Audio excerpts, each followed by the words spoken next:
Welcome to Magnorail at Echo Lakes Part 9. As the Grampian Model Railroaders annual exhibition was drawing nearer, I found myself doing parts of the layout and forgetting to document them for you, so please forgive me if some sections just seem to magically appear. Having got the rail trail operational and the Lake Magnorail system bedded down, it was time to get the FALLER car system working, which was to be a simple circuit without any turnouts or stops, as I just didn't have enough time to play around with those. I built up the top end of the layout to create a different road level to the lake bed so I could incorporate a ramp area and swimming beach. I only used scrap foam to raise the level, so some balsa wood boards became the road surface, enabling me to cut the guide wire path easily. A dot of super glue keeps the wires in place, and a quick wipe with a baby wipe ensures none stays on the surface, as it does not paint easily. The beauty of the FALLER system is that if something doesn't work, like this corner being too tight, you just rip it up and lay a more subtle curve. The spack filler again gives the flexibility needed to get levels right and still allows easy cutting for the wire slot.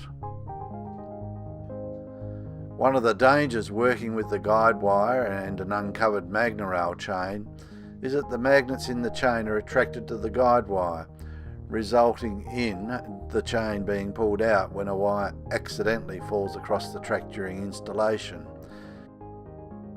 The FALLER groove tool does a great job, so I'd suggest you buy one if you're going to put FALLER system in, and don't bother fiddling around with Dremels etc., as they're not a match for the groover. To create the sandbar for the boat ramp etc., I soaked sandpaper in a watery mixture of PVA glue and then laid sections down to the water edge. Turned out to be effective, however I think I watered the glue down too much, as I had to re-stick some areas later. The stone fence followed the style we used on our club layout, and I sprayed them with a basic grey undercoat, then used the Joe Sonia craft paints and sponged it on to create the blue stone effect. This leaves a fence built of blue stone with grey cement locking them in place. A quick spray of testers, matte sealer, just seals the paintwork so you can handle them. To bend the finished stone walls around corners, I used my reliable paint stripper to get them malleable, and then fitted them to a template curve that I duplicated using my wife's flexible sewing curve. You still have to be careful though, as the resin will snap if there's too much pressure placed on it. Installation was easy, with a worm of foam and polystyrene assembly adhesive along the base and locked into place. Once again, a quick clean with baby wipes removes the residue.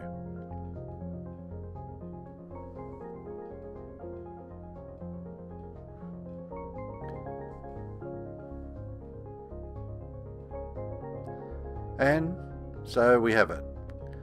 Here is the basic build now finished the night before the exhibition, but just a reminder, this is all occurring on a baseboard 75 centimetres by 152 centimetres, or about 2.5 feet by 5 feet. The final piece to be done is a bit of scenicking, so out with the static grass applicator to cover all the green painted areas. Plus I decided to refresh the mountain with a new spring green covering of grass. Regrettably I was going flat out to get this finished for the show the next day and didn't get that on video. If you haven't used static grass before, give it a try. You can make your own applicator or buy a manufactured one, so just check out YouTube and search static grass applicators. Always recycle your excess grasses though, as it can be popped back into the applicator and used again. So that's the final building video. However, I'll do one more video to show off the finished Echo Lakes, plus some other interesting facts and photos for you. See you then. Bye for now. Don't forget to subscribe and give a thumbs up or leave a comment if you found these videos of interest. See you soon for the final video number 10, and happy modelling.